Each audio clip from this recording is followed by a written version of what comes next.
I sleep in bed with all of them. When Macaulay Culkin were little, Kieran Culkin would sleep on this side, Macaulay Culkin's on this side, his sister's in there. We're all just jamming the bed. And we wake up like dawn and go in a hot air balloon. You know, we have the footage. I have all that footage. But is that right, Michael? It's very right. It's very loving. That's what the world needs now. More love, more the world needs a man who's 44 sleeping in a bed with children. No, you're making it all wrong. Well, tell me, help me. Because what's wrong with sharing a love?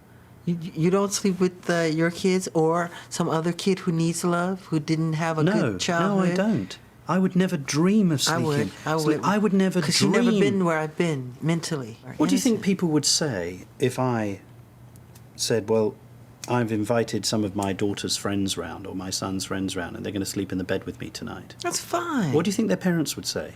If they're wacky, they would say you can't. But if you're close family, like your family, you know them well, but Michael, I wouldn't like my children to sleep in anybody else's bed.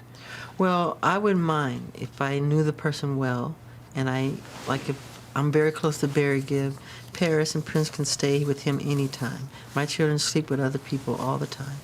And you're happy with that? I'm fine with it. They're honest. They're sweet people. They're not Jack the Ripper. I suppose the problem for many people is what happened in 1993, or what didn't happen. What didn't happen.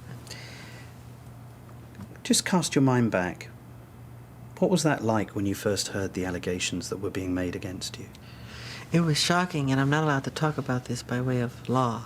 So, but how did you feel about what was being said? I'm not asking you to talk about what was said. I was shocked because God knows in my heart how much I adore children. But isn't that precisely the problem, that when you actually invite children into your bed, you never know what's going to happen? But when you say bed, you're thinking sexual. They make that sexual. It's not sexual. But we're going to sleep. I tuck them in. I put a little music on, and do a little storytelling. I read a book. It's very sweet. We put the fireplace on. We give them hot milk. You know, we have little cookies. It's very charming, very sweet. Sure. It's what the whole world should do. The reason that's been given for why you didn't go to jail was because you reached a financial settlement with the family. Yeah. I don't want to do a long, drawn-out thing on TV like OJ and all that stupid stuff, and it wouldn't look right. I just said, look, get this over with. I want to go on with my life.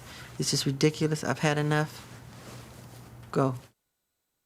I questioned him much further, but the confidentiality agreement he signed means we cannot show that part of the interview.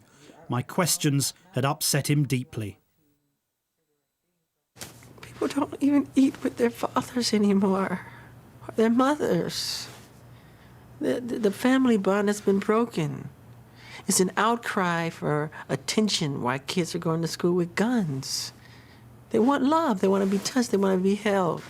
But they're busy off on their day job, and and they leave them at home on the computer, and they're just doing all kind of crazy stuff, and that's destroying our world. We need to bond again. That's very important, Martin. Why does it mean so much to you? I'm just very sensitive to their pain, and I'm very sensitive to the family, the human condition, on that subject. It means a lot to me, and I want to help, do whatever I can to help that, And it's, like I said before, and I'll say it a million times, I'm not afraid to say it. If there were no children on this earth, if somebody announced all kids are dead, I would jump off the balcony immediately. I'm done. I'm done.